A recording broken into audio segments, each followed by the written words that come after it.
नमस्कार बंधुगण शास्त्र रे काउर 5टी गुण विषय वर्णना करा जायछि। बुद्धिमान स्त्री काउर एही 5टी गुण को ग्रहण करबा उचित। जेउ स्त्री ठारे काउर एही 5टी गुण निहित थाए सेही घर को केबे भी दुख दारिद्र्यता आसी न थाए।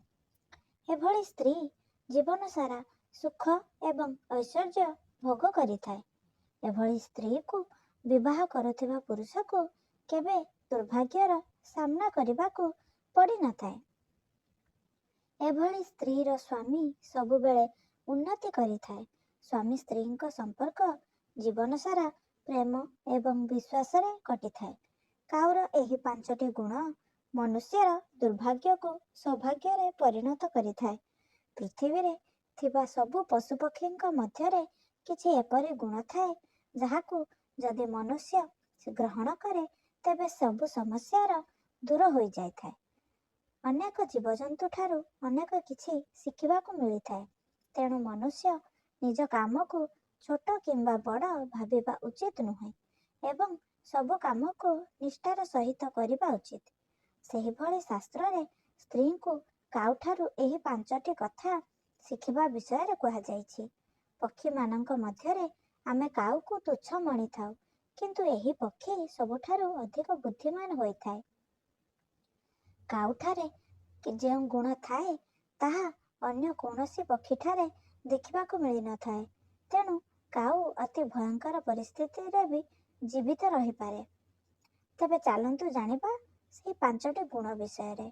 नंबर 1 एकांतरे प्रणय करिबा।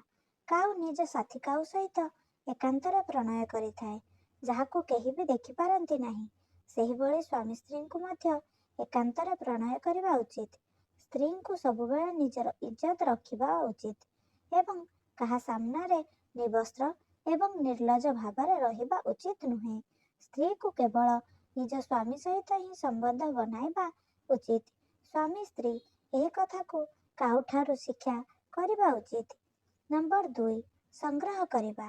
शास्त्र अनुसार काउ जरूरी जिनिसर संग्रह करी रखि थाए जहा द्वारा ताकू भविष्यत रे आउ समस्यार सामना करबाकू पड़े नाही। सेही भली जणे बुद्धिमान स्त्री निज घरे सर्वदा जरूरी जिनिस को संग्रह करी रखिबा उचित। स्त्री निज जीवन रे अल्प अल्प धन मध्य संचय करिबा उचित जहा द्वारा भविष्यत रे समस्या उपजिब नाही। जेउ स्त्री मध्यरे एही गुण थाए सेही घरे कोनोसी जिनिसर अभाव हुए नाही। नंबर 3 सावधान रहिबा। काउ अत्यंत बुद्धिमान होई थाए। से सर्वदा सतर्क रही थाए। से आगो को जीवा पूर्वरु चारि दिग को आखि बुलाई भल भावरे देखि थाए। सेही भली जणे स्त्री को सबुबेले सतर्क एवं सावधान रहिबा उचित।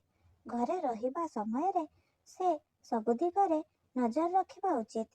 नंबर 4 विश्वास न करिबा। शास्त्र अनुसार काउ एपरि एक पक्षी अटे जे कि काहाकू भरोसा करि न थाए।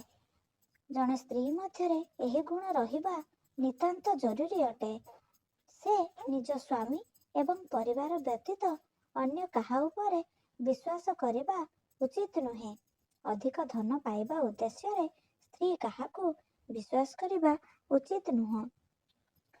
नंबर 5 धैर्य बजाय रखिबा।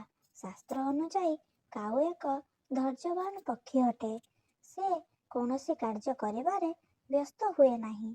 सेही भली जणे स्त्री को मध्य धैर्य बजाय रखिबा उचित। कष्ट समय रे केबे भी निज स्वामी एवं परिवारर साथ छाड़िबा उचित नुहे। कोनोसी वस्तु को पाइबा को चाहुथिले ताहाकू पाइबा पाई मध्य धैर्य हराइबा उचित नुहे। बंधुगण जदि एही भिडियोटी भल लागिला तेबे गोटिए लाइक करिबा सहित एहाकू शेयर करि दियंतु। एमिति नुआ नुआ भिडियो देखिबा पई आम चैनल को सब्सक्राइब करि दियंतु एवं पाखरे थिबा बेल आइकन को क्लिक करि दियंतु। बंधुगण भक्ति रे थरे निज इष्ट देवंक नाम कमेंट बॉक्स रे अवश्य लिखि दियंतु। भिडियोटी को शेष पर्यंत देखिथिबारु आपनकु अशेष अशेष धन्यवाद।